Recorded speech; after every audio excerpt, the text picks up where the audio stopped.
Olá, eu sou a professora Priscila Guedes e nessa aula nós vamos ver como é possível encontrar raízes racionais para uma equação algébrica de coeficientes inteiros, caso essas raízes existam, né? Então, para isso, vamos verificar aqui nosso primeiro exemplo. Nós queremos determinar as raízes da equação 2x ao cubo menos x ao quadrado menos 2x mais 1 igual a zero. Bem, é uma equação de grau 3.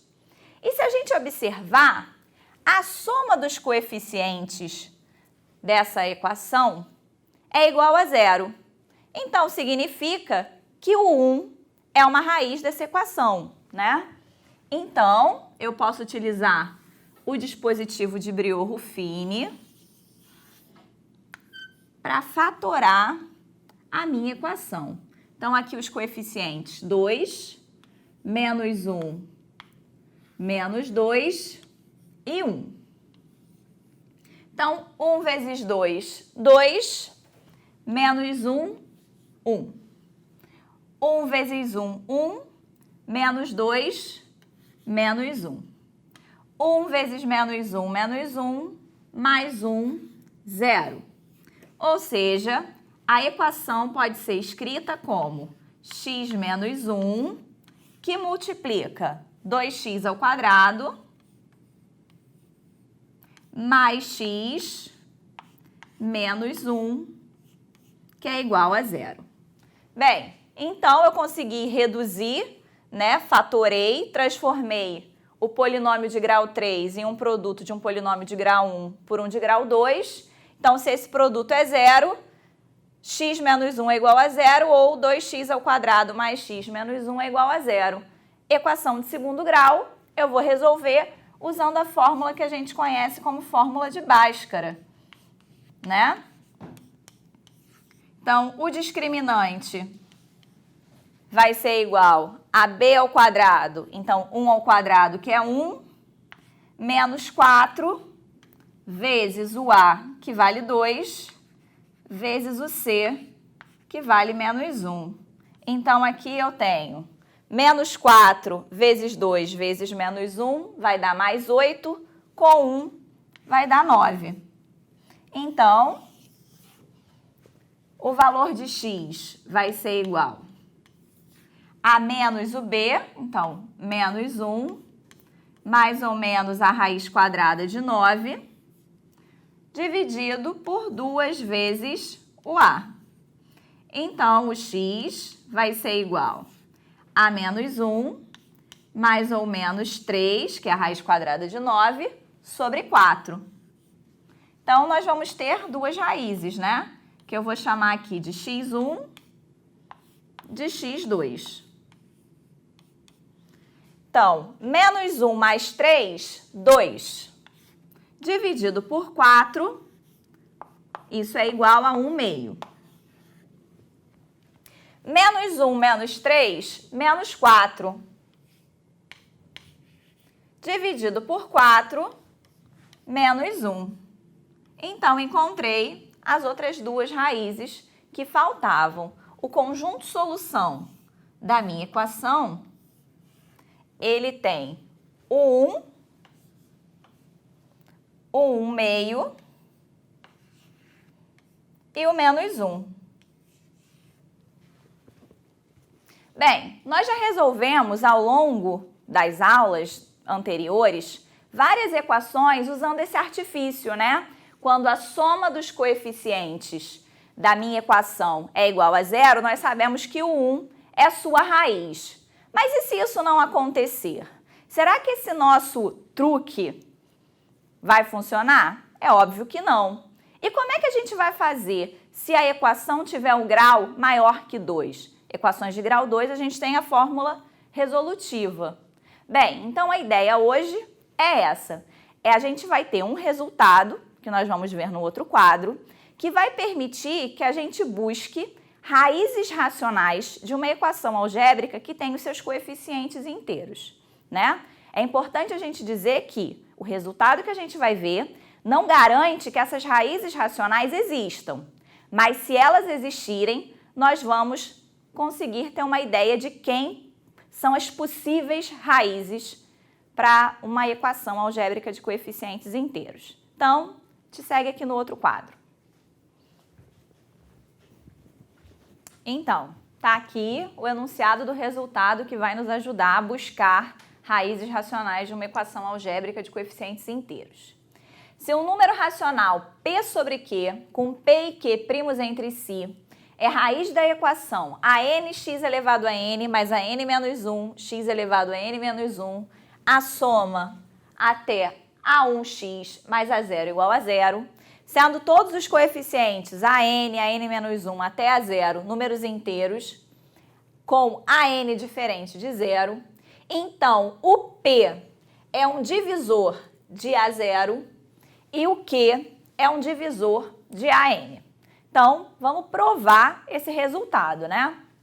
Bem, se P sobre Q é raiz, então eu posso substituir o x por P sobre Q e vou manter a sentença verdadeira, né? Então, nós teremos AN, que multiplica P sobre Q elevado a n, mais a n menos 1, P sobre Q elevado a n menos 1, vou substituindo até A1 vezes P sobre Q, mais A0 igual a 0. Bem, vou agora multiplicar toda a minha equação por Q elevado a n. Vou sinalizar aqui para a gente não esquecer, né? Então, eu vou ter, aqui vai ficar AN, P elevado a n, sobre Q elevado a n vezes Q elevado a n, então, o denominador some, né? Então, a gente vai ter AN vezes P elevado a n. Mas, aqui no segundo termo, AN menos 1, que multiplica P elevado a n menos 1, Q elevado a n dividido por Q elevado a n menos 1 vai dar Q. E vou fazendo a multiplicação até A1 vezes P vezes Q elevado a n menos 1 mais A0 vezes Q elevado a n igual a 0. Bem, essa linha, né, essa equação, eu vou marcar ela aqui com asterisco, né, porque ela vai ser a nossa principal aqui, que vai ajudar a gente a terminar a nossa demonstração. Bem, então, a partir dela, eu vou fazer o seguinte, eu vou isolar o AN vezes P elevado a n. Ou seja, eu vou subtrair todos esses termos aqui nos dois membros. Então, ele vai aparecer no segundo membro com sinal negativo, né? Então, nós teremos que AN vezes P elevado a n é igual. Todo mundo com sinal negativo. Todo mundo tem Q, eu vou colocar o Q em evidência. Então, menos Q, que vai multiplicar AN menos 1 vezes P elevado a n menos 1, somando até A1 vezes P vezes Q elevado a n menos 2, mais A0 vezes Q elevado a n menos 1. Então, vou fazer o seguinte. Tudo que está dentro do parêntese, eu vou chamar de alfa. E o que está dentro desse parêntese? Ó, é uma soma de produtos que sempre envolvem os coeficientes da equação, que são números inteiros, potências de P e Q. P e Q são inteiros, suas potências também são inteiras. Então, produtos de inteiros é inteiro, soma de inteiros também é um número inteiro. Então, eu posso garantir que o alfa, ele é um número inteiro, ele pertence ao conjunto Z.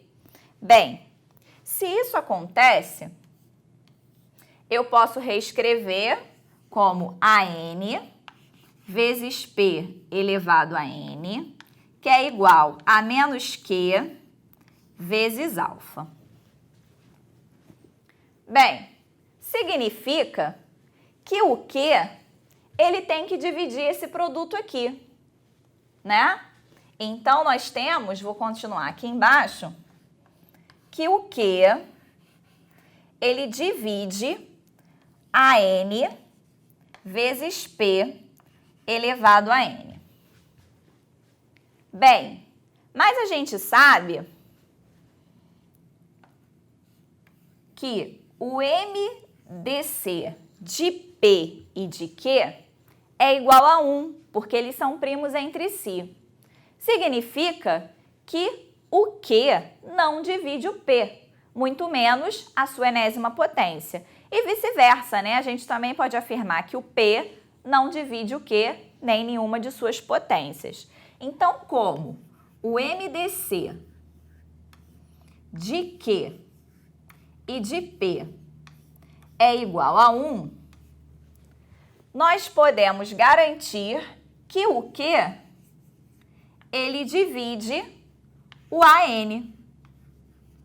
Senão, ele não vai conseguir dividir esse produto. Ok? Ou seja, descobrimos que o Q é um divisor de AN. Vou de novo olhar para a minha equação marcada aqui com asterisco, só que agora eu vou isolar o A0 QN. Vou fazer analogamente o que eu fiz no caso anterior. Então, se eu isolo o A0 QN, eu vou poder escrever os outros termos no outro membro com o sinal de menos na frente, né? E colocando em evidência agora o P.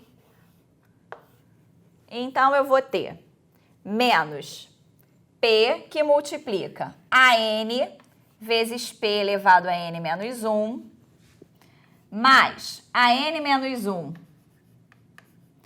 com P elevado a N menos 2 vezes Q. Então, vou fazer essa soma até o A1 vezes Q elevado a N menos 1. Então, tudo que está entre os parênteses, eu vou chamar de beta. Pelo mesmo argumento do anterior, beta é um número inteiro. Então, se beta é um número inteiro, eu tenho que A0 vezes Q elevado a N é igual a menos P vezes beta. Então, o P tem que dividir esse produto aqui, né? Então, o P divide o A0 vezes Q elevado a N. Nós já vimos aqui que como o MDC de P, ó, aqui faltou, que o MDC de Q e P é 1, então o P não vai dividir o Q elevado a N, então o P tem que dividir o A0. Ou seja, P é um divisor de A0, né? Concluímos o resultado. P é divisor de A0 e Q é divisor de AN. E a gente encerra aqui essa aula.